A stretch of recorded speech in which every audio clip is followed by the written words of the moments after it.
There's a story we've never been told about ancient women. Not the one about queens and goddesses. Not the one about famous priestesses or celebrated mothers of heroes. The real story is quieter. It happens at the edge of a fire, at the rim of a clay pot, in the repetitive motion of hands grinding grain before the sun has fully risen. We imagine the ancient world as a place of banquets and abundance, at least for some. We imagine women receiving nourishment as a matter of course, feeding their families, feeding themselves. We assume hunger was a temporary crisis, not a structural condition. We are wrong. What ancient women ate was not simply a matter of available food, it was a matter of who they were, where they stood in the household hierarchy, what stage of life their bodies were in, and how much of the harvest had survived the season. Food was not neutral. It was political before the word politics existed. It was gendered before anyone had a name for that either. If this kind of story makes you see the past with more depth, consider subscribing. These scripts take time to build, and there are still many stories waiting to be told. To understand what ancient women ate, you first have to understand the world that decided it for them. In the early agricultural civilizations of the ancient Near East, in the river valleys of Mesopotamia, in the villages stretching across pre-dynastic Egypt, in the tightly organized households of Bronze Age Greece, the question of who ate what was never left to personal choice. Eating was embedded in a system. The household was a microeconomy, and like all economies, it had its hierarchies. The male head of the household ate first, or ate more, or ate the best portions. This was not cruelty in the way we might imagine cruelty today. It was logic. He was the laboring body that the family's survival depended on, or so the system had decided. His caloric needs were considered primary. The women and children arranged themselves around what remained. Grain was the foundation of almost everything. Emmer wheat, barley, millet.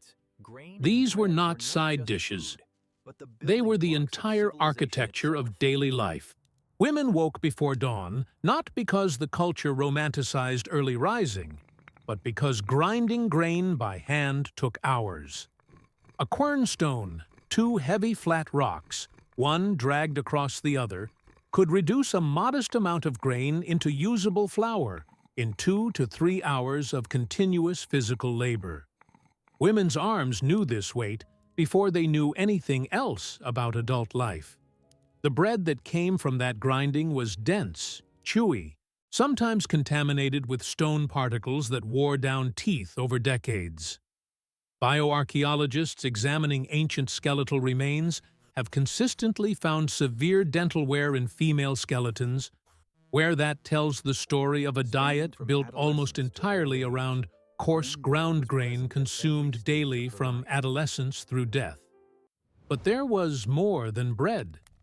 Pulses, lentils, chickpeas, fava beans appeared in the cooking vessels of common households across the ancient Mediterranean and Near East. They were not delicacies. They were cheap, storable, and protein-rich enough to carry a family through seasons when animal protein was unavailable. Women cooked them into thick soups, into paste, into forms that could feed many mouths from small quantities. And yet, even within this modest landscape of grain and legume, distribution was unequal. Women during pregnancy and lactation faced the cruelest irony of the ancient nutritional world.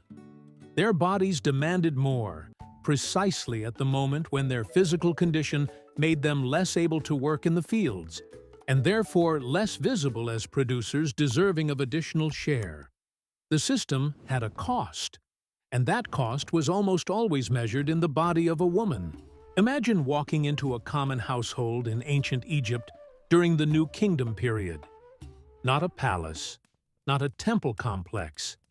An ordinary mud brick home on the edge of a farming village, where the Nile's annual flood determined whether the family would eat adequately or not this year. The smell hits you first. Fermented grain, wood smoke, dried fish, the faint sweetness of onions hanging from a ceiling beam. A woman moves through this space with the efficiency of someone who has never had the luxury of moving slowly. She is not performing domesticity. She is managing a biological system under constant pressure. She will eat today, but she will eat last. This was not a rule written anywhere. No ancient Egyptian legal text specified that women must consume their meals after the men of the household. But the archaeological and textual record, ration lists from workers' villages, grain distribution records from temple storehouses, skeletal evidence from cemetery sites, tells a consistent story. Women's bodies in the ancient world frequently show signs of nutritional stress that men's bodies from the same communities do not show at the same rates. Iron deficiency, stunted growth, bone density loss linked to calcium depletion during repeated pregnancies. The system was not designed to starve women. It was designed to prioritize men. The outcome was the same, but food was not only about survival, it was about meaning. And this is where the story becomes genuinely complex. In almost every ancient culture where we have sufficient evidence, women held ritual authority over food preparation that gave them a form of power invisible to formal historical records. The woman who controlled the cooking fire controlled something real. She determined proportion. She determined flavor. She determined which family member received the larger piece of flatbread, which child got the thicker ladle of lentil stew. Within the hierarchy that constrained her, she managed a smaller hierarchy of her own. In Mesopotamian households, women were the primary brewers of beer. This is not a minor detail. Beer in ancient Mesopotamia was not recreational in the way we might imagine. It was caloric. It was safe to drink in a world where water sources were frequently contaminated. It was consumed by workers, by children, by the elderly.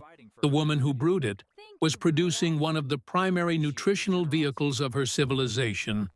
The goddess Ninkasi, the Sumerian deity of brewing, was female. The profession was female. The knowledge was passed from mother to daughter as carefully as any inheritance. And yet, the woman who brewed beer did not necessarily drink more of it. Her labor produced abundance she did not fully share in. What nobody anticipated was how this tension between productive centrality and consumptive marginality would leave its mark not just on individual women, but on entire population structures.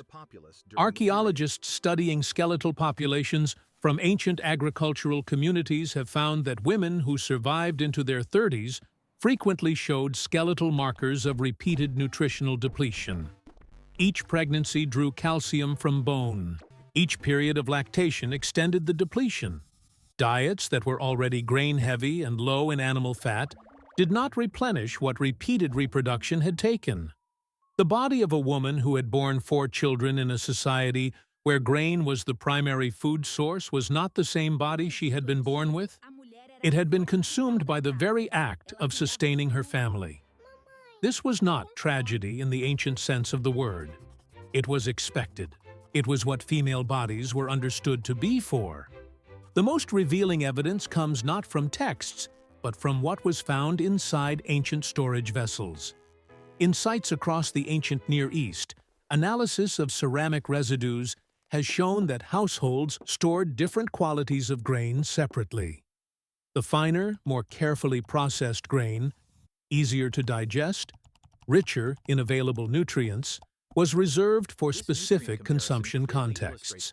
Coarser grain, harder to digest, lower in bioavailable nutrients, was the everyday staple.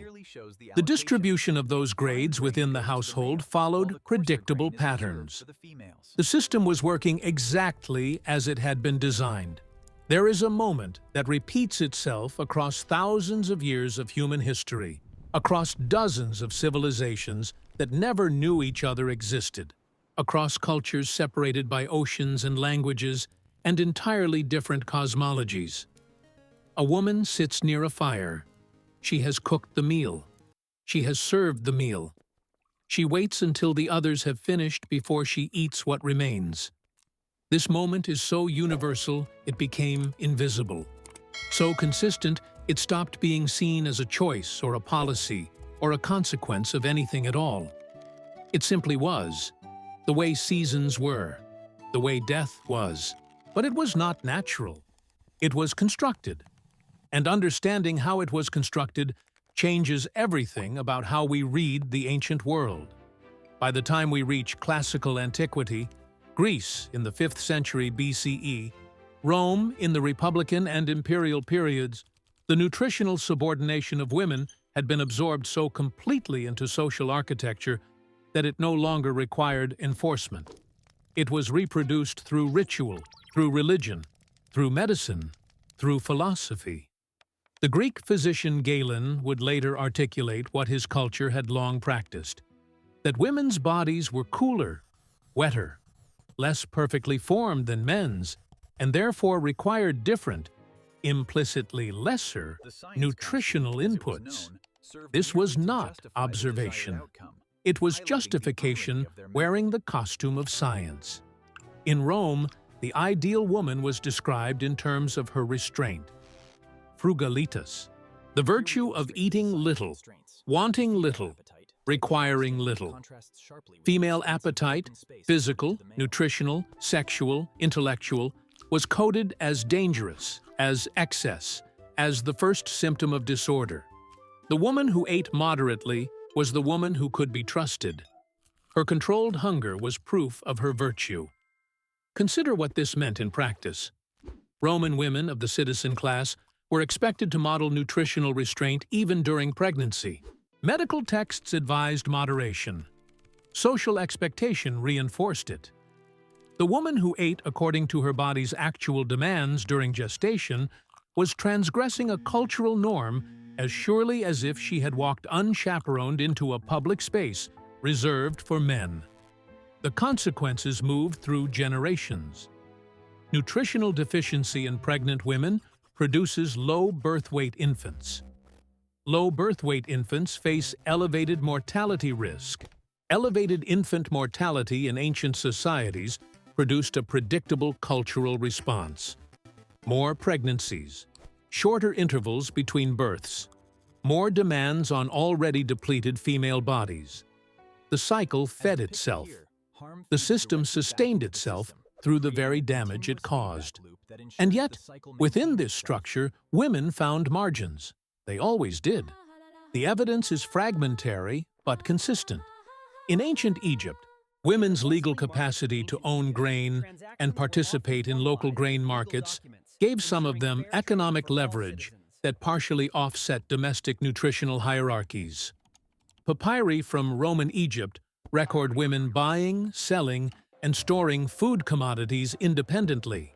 Temple communities across the ancient Near East provided institutional spaces where women, particularly those in priestly or administrative roles, received formal grain rations that were documented, fixed, and not subject to household male discretion. These were not revolutions. They were cracks in a structure too large and too old to be overturned by individual women navigating individual lives. But they were real. They mattered to the women who lived inside them. What we are looking at, across all of this evidence, is not simply the history of food. We are looking at the history of value. Who was considered valuable enough to nourish fully? Whose bodily needs were treated as primary, and whose were treated as secondary, as adjustable as negotiable against other priorities. The systems that decided what ancient women ate did not disappear with the ancient world. They transformed. They found new languages, new justifications, new institutional homes. The logic that treated female hunger as less urgent than male hunger did not require ancient grain rations to survive. It required only the persistence of the deeper assumption beneath it. that women's bodies exist primarily in relation to others, that their needs are defined by what remains after more important needs have been met. That assumption is older than any civilization we have studied, and it is the reason that understanding what ancient women ate is not a narrow historical question. It is a question about the architecture of the human world itself, about how societies decide, again and again across centuries and continents, whose hunger counts.